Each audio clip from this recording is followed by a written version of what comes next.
morning, late last night. First, I want to make a plea. Nyla Jackson, I plead to you. Please return Kasan Thomas. We thank you for returning Khair. You've already shown us you can do the right thing. You can return him to any safe location, fire department, hospital, shopping center, any public place where someone will find the baby. We're begging you to please return Kasan. We can even pick him up. Just call us and tell us where you are and where Kasan is. No questions asked. Here's the number, 614-645-4701. Bringing him home safe is our #1 priority. To the family, the Columbus Division of Police is doing everything we can to find Kasan. There have been over 60 officers on this case since it first came in last night. There are officers that work third shift that did not want to go home until these babies were found. The main detective on this case is still working this case. We're following every lead and tracking down every moment from the time these babies went missing. There was a lapse of communication from an executive level. That is being addressed internally, and that is something that we're going to make sure does not occur again. However, I do want to provide a timeline in regards to the work that we have done and the things that are being done right now as we speak to locate Kasan and to locate the suspect. After I give you this timeline, I'm going to then turn it over to the team for additional information and questions. At 9:45 p.m. yesterday, December 19th, a call came in at the Donato's Pizza at 920 North High Street on the report of a stolen vehicle with twin 5-month babies in the car. The mom was at Donato's to retrieve food for a DoorDash order. Officers arrived in minutes and was on the scene at 9:52 p.m. Once on scene, employees of the Donato stated a homeless female, Nyla Jackson, was in the restaurant and left when the victim walked in. Through investigative work, the suspect was positively identified by employees. At 10:17 p.m., a grid pattern search of over 50 officers was started in that area. The CPD chapter also responded. Approximately 10:30 p.m., all other police departments were notified. Ohio State Patrol, Ohio State, Grandview, Upper Arlington joined in on the search. At approximately 11 p.m., these other departments started going to all known former addresses of Nyla Jackson. 3 other known homeless camps were also checked at this time. At 11:45 p.m., Sergeant Fishburne notified OSP, Ohio State Patrol, requesting an Amber Alert. At 12:05 p.m., Deputy Chief Weir again notifies Ohio State Patrol about requesting an Amber Alert. At 12:30 a.m., additional detectives and supervisors are called in from home to help with the search. At 1:37 a.m., the Amber Alert was issued. At 4:15 a.m., we received a call that a child has been abandoned near the Dayton International Airport. That child was, in fact, Khair. At 5:47 a.m., media was updated that Khair was found safe. At 6 a.m., Sergeant Fishburne and Detective Martin, they leave for Dayton to continue the investigation. At 11:15 a.m., we received word from Huber Heights Police that they possibly have video of our suspect. Right now, the search continues. Based on this video we have additional information to be able to proceed forward in this case. I'm going to turn this over to Deputy Chief Weir so he can give you some additional information.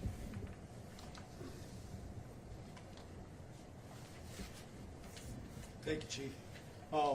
So, as Chief Bryant said, we had officers responded to the area, patrol officers. They had a couple obstacles to overcome right away. One of which was that the vehicle did not have a license plate, and that the victim, in this case the mom, had just purchased the car from a buy here, pay here. which it kind of muddied the waters in terms of us identifying the specific vehicle that was taken. So our officers had to work through that. They were able to do a lot of work and get that done, and then we're able to notify detectives. Like Chief Bryant said, they started a grid search. Officers throughout the whole city checked over a dozen addresses throughout the city that had prior connections to Ms. Jackson, whether we had documented that she filed a report there, whether she'd lived there previously. So officers throughout the city were assigned to this incident and had ownership of and were vested in trying to locate these children. So detectives, when they responded to the scene, they contacted the Highway Patrol about the Amber Alert. We finally got that issued, and that went out statewide. And like I said, the helicopter's been involved, neighboring agencies have been involved. Obviously, once the Dayton connection was established, that Western and Southwestern Ohio has been very active and been very supportive in helping us out and trying to locate these children. We were able to locate and identify several connections that Ms. Jackson had in the Dayton community. The people over there have been very supportive and very cooperative with our investigation, and Dayton PD and the departments around Dayton have been extremely helpful with us. So we are extremely appreciative of that, and we are continuing to look upon that collaboration and support as we continue to look for these children. Where is Miss Jackson from? Is she a Columbus woman or a Dayton? She is from Columbus. And is she a known person to the police department? Your history, criminal history? She does have a criminal history through us. I believe misdemeanor offenses, but she has had several arrests through Columbus Police. You mentioned that the 911 call came in at 9:45, but the Amber Alert wasn't issued till I think it was 11:45. Is that right? That is correct. So, Yeah, we contacted the Highway Patrol about the Amber Alert at 11:45. so can you explain what the lag was and why you couldn't put an Amber Alert out even without a license plate? Is that protocol or is that a judgment call? So there was some back and forth, I think, with us talking to the state about what the requirements were for the Amber Alert. And obviously, it's a unique circumstance when there's no license plate. And in addition, we were trying to verify the VIN number of the vehicle. So there were some obstacles that we had to go through with that. But at the end of the day, we obviously pushed forward that our position was that we needed the Amber Alert, and it was necessary in this case. And the Highway Patrol put it out. When I spoke to the grandmother, she said she told me she was furious that Amber Alerts were not put out earlier despite their plea, and she said that that gave the suspect that much more time to leave the city without anybody knowing. How do you respond to the family's concerns about that? I would say that I understand her concerns, and obviously I think that in a perfect world, we would love to have had it out a little bit earlier, but that our officers did the best they could dealing with the chaotic scene and going through the steps that they needed to go through. And obviously our investigators considered it the top priority to get the Amber Alert out, and we're very adamant that needed to be the next step in the investigation, and we were able to make it happen. Alan Jackson has previously been arrested for child endangerment with intent to cause harm. Is this child in danger? Yes. I mean, at this, in all fairness, yes, we consider this child to be in danger. That's why we are expending the resources we are, and we are asking for the community's help. And this is a cry for help. We are asking for the community to come forward and help us locate this child. Did she know those kids previously, or was this just? We don't have any indication that that's a fact in this case. At this point, we are dealing with the fact that she had no knowledge of who the mom was and or the kids. Chief, you mentioned there was a lapse in executive leadership. Does that pertain to the delay in putting the Amber Alert out? No. The work was absolutely being done by the Columbus Division of Police. The communication lapse is in regards to the executive team and our notification. So that's something that we're addressing on our end. So you weren't aware this was going on? I was not. Nala Jackson was a person of interest this morning, but is now suspect. Something about why? Because there was additional information through investigative work that gave us that ability to make that determination. Are you able to share what it was? Right at this time, we're not going to necessarily give you all that information. We want to make sure that we are able to do our investigation and have it preserved and be able to do what we need to do moving forward. Do you believe Chief this? that Huber PD might have caught her on video. Do you believe she's in the greater Dayton area at this We don't know, which is why we're putting the plea out and asking for any information. I'll give that number again. If anyone has any information, anyone, as small as you may think this information is, 614-645-4701. That's 614-645-4701.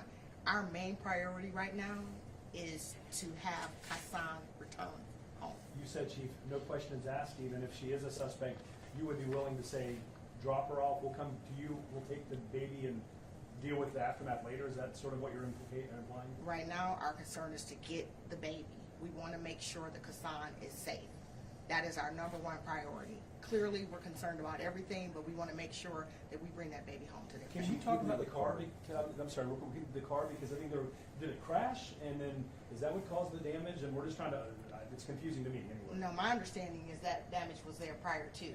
So that was already, there was already damage to the You vehicle. mentioned that she was on videotape. Where was it? When? What was she doing? You know, what were those hours? Did you want to talk briefly about it? I know we get, for the integrity investigation, we're not going to get too deep into the woods. We just know that there was a sighting at this particular location, and so we want to make sure that we're able to follow up and do the things that we need to do to make sure our investigation is complete. Do you believe she's still driving this car? We don't know. We don't know any information. If someone has information about even the vehicle, where it may be located, even if it's in an alley or somewhere, we need to know that. Is there any reason to believe that Nala Jackson knew the kids were in the back seat, or she just saw a car that was running in? We don't know, and maybe she didn't. She did give Kyer and put him in a location where we were able to find him. So we're pleading, and we're hoping that she will do the same thing for Hassan. Is it possible Kassan is somewhere else and nobody's found him yet? It's possible, which is why we're pleading for anybody to be vigilant, to make sure that you're paying attention. Even if you think it's something that's not a big deal, it could be a baby blanket, a car seat, anything that you may find, please notify us so that we can follow up on that. When Kyer was found, was he checked out by medics? We know this gentleman found him in the economy lot at the airport. Was he okay? What of? I don't have any information in regards to that, but I know that he was returned safely, so he was returned, yes. Does that mean he was reunited with his parents? I'm pretty sure that if Kyer was found, that his mom and his family is definitely wherever he is at this moment. Chief, of the connections you've made about Nala Jackson, can you speak to whatever the community would need to know about her state of mind, insofar as if they see this woman that seems like it could be her? I mean, what do you think her state of mind is right now? We're concerned. She obviously has two 5-month-olds, so we're concerned, and we want to make sure that we put that out there that even for her, we're concerned for her. Please return the baby. Allow us to have that communication with you, find out what's going on. But we don't think that maybe if she didn't know the babies were in the back of the vehicle, this would be a great time to step forward, bring Hassan home. Have you talked to her family? Has she reached out to them? Has she talked to any family members or friends? Not that we're aware of. Again, we've been beating the pavement and trying to find locations where she may be. So at this point, we don't have any communication. Chief, do you know what Hassan would have been wearing if someone sees him? Yes, there is a picture. Is that what he was wearing in the picture? That's not what he was wearing in the picture. Do you have a description of what he was wearing? I don't want to. We'll make sure we. Yeah, they were wearing the same thing, right? Like a So, onesie thing? yes. You mentioned the video that is important. You're not sharing that with us at this point, is that right? Yes, we're not at this point. In the Dayton Airport, I would have to imagine there are lots of cameras there. Is there footage of her dropping off Kyer, or We do have footage. is that helpful, or would you share that? Or I mean, it'd be helpful for people to see kind of some of that, I suppose. But it's your investigation. I don't know. I ask. I'm going to defer that to the lead investigative team. So, We are going through, we do believe that we have seen video of a little bit from the airport. We are trying to locate other cameras that may be closer or have a better angle. Our investigators that went to Dayton were able to view that, and obviously we're going to get hard copies and everything like that.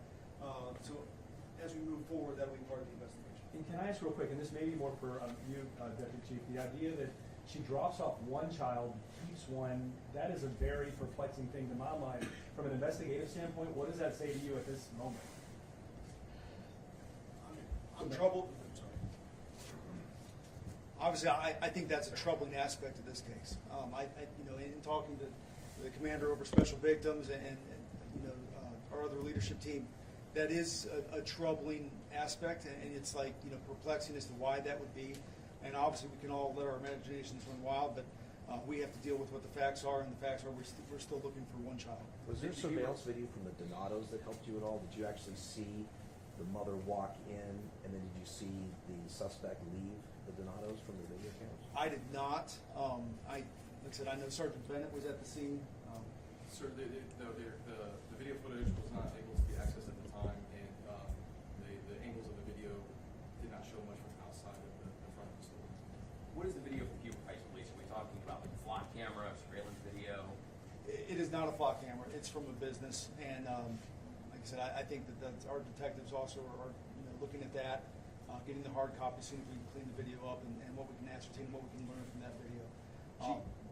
I will say this: that video, the video we have from Huber Heights, is from prior to the child being dropped off at the airport.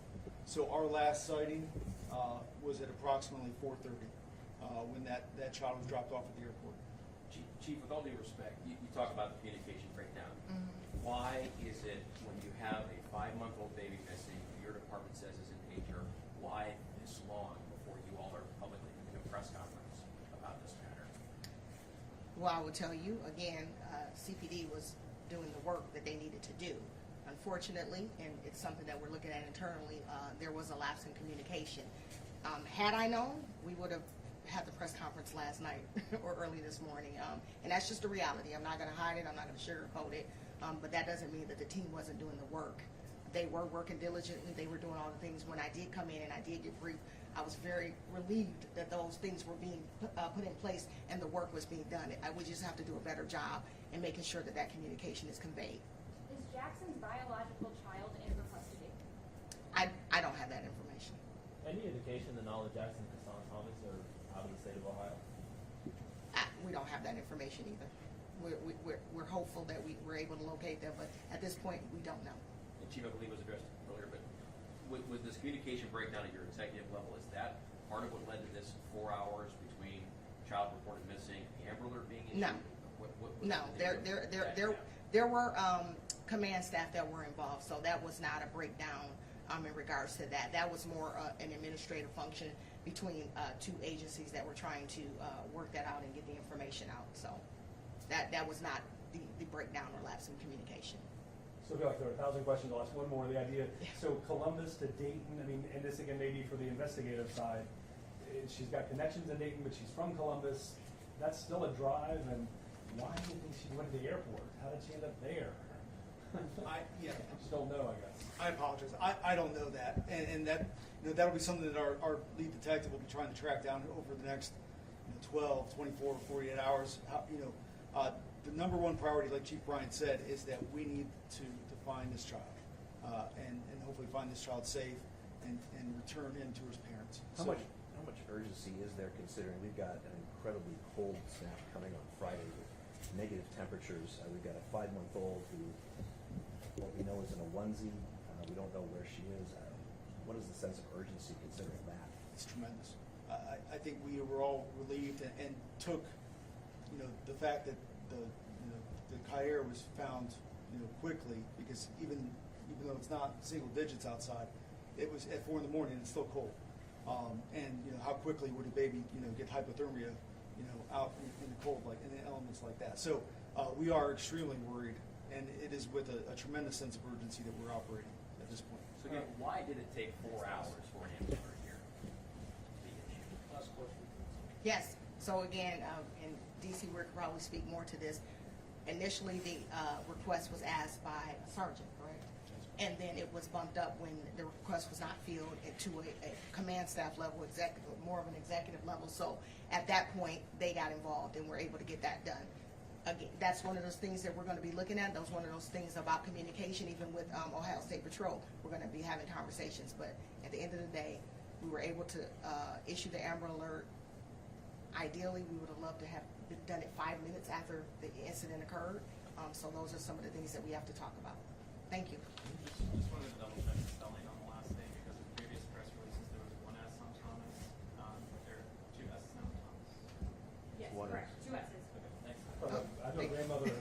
Grandma says one. Grandma says it's one S. On the dad's side, if that matters, I don't know. That fits a family dynamic. I don't know, and we have to find out. Okay, sorry, yeah, I didn't know. Thank you. Yeah, We'll look thank you. at it. Thank you all so much.